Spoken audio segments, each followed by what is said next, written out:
Halo Bang, sebuah fungsi produksi Q sama dengan FK, L, di mana Q adalah jumlah produksi dan merupakan fungsi dari K, kapital, dan L, tenaga kerja, dinyatakan dengan Q sama dengan akar KL.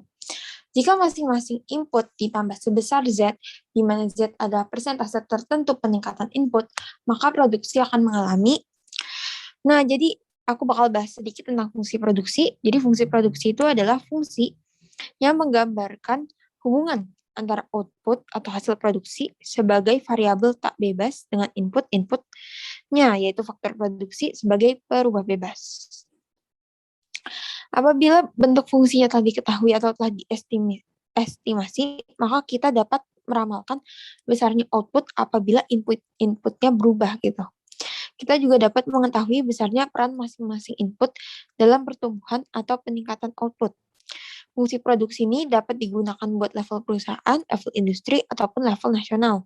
Nah, jenis-jenis fungsi produksi itu ada beberapa ya. Ada fungsi produksi neoklasik, ada Cobb-Douglas, ada constant elasticity of substitution production function, sama variable elasticity of substitution production function. Nah, sekarang kita langsung bahas ke soal ini. Soal ini tuh ada dua cara. Yang pertama, kita pakai fungsinya Q sama akar KL. Kan akar itu kita bisa bilang ya itu adalah pangkat setengah. Jadi kita bisa tulis ini adalah pangkat setengah atau K pangkat setengah kali L pangkat setengah. Ini buat kondisi awal. Nah, sekarang kita lihat kondisinya. Jika masing-masing input ditambah sebesar Z, di mana Z adalah persentase tertentu peningkatan input, berarti ini kita anggap aja ini key petik, gitu ya. Berarti kan, jadi kita bisa tulis, ini adalah Z, K, pangkat setengah, L, Z, L pangkat setengah, gitu. Dari masing-masing input ditambah sebesar Z, dari sini Z-nya. Nah, terus kita kaliin, jadinya Z pangkat setengah, K pangkat setengah, Z pangkat setengah, L pangkat setengah. Ini kali semua ya. Terus jangan lupa kalau pangkat itu di perkalian itu berarti tambah. Jadinya Z pangkat setengah tambah setengah, K pangkat setengah, L pangkat setengah. Di sini berarti adalah Z K pangkat setengah, L pangkat setengah. Yaitu adalah Z KL pangkat setengah. Atau Z akar KL. Dalam arti, karena kita tahu nih, yang pertama kan ada akar KL, berarti kita bisa bilang dong, kalau kita substitusi nih, jadinya ZQ, ya nggak? Nah, jadi ada beberapa ketentuan nih, buat nentuin apakah ini constant return, decreasing return, increasing return, gitu.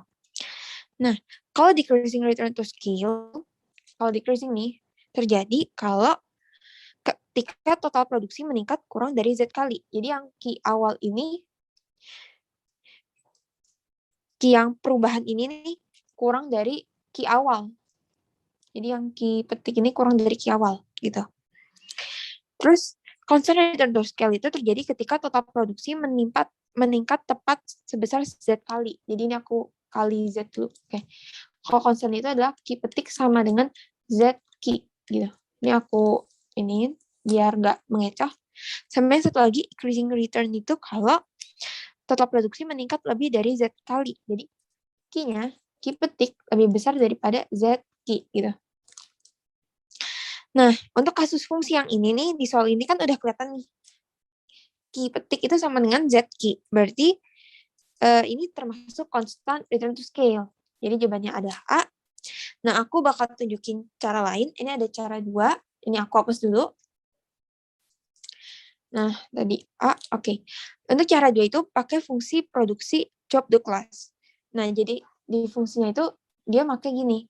Q itu adalah A, K, K, alpha, L, beta. Gitu. Nah, dari sini, kalau ini ketentuannya itu ada lagi nih. Ketentuannya itu adalah kalau A tambah B itu lebih kecil dari 1, jadinya decreasing. Aku tulisnya decrease aja ya, biar lebih simple. Terus A tambah B sama dengan 1, berarti konstan. Kalau alpha tambah beta lebih besar daripada 1, berarti increasing return to scale, atau aku tulis saja increase. Nah, sekarang kita lihat nih, di kasus di soal ini kan, itu kan adalah akar KL, atau yang tadi udah ditulis jadinya K pangkat setengah, L pangkat setengah. Nah, berarti kan di sini kasusnya tuh dari sini nih, kita bisa lihat ya, berarti kan alpha itu adalah setengah ya. Ini kan, ini alpha. Terus ini beta ini sama dengan setengah juga. Nah, setengah tambah setengah itu adalah 1 ya. Nah, karena sama dengan 1 berarti ini. Termasuk yang di sini. Berarti constant return. Nah, jadi jawabannya adalah A. Tetap semangat dan sampai jumpa.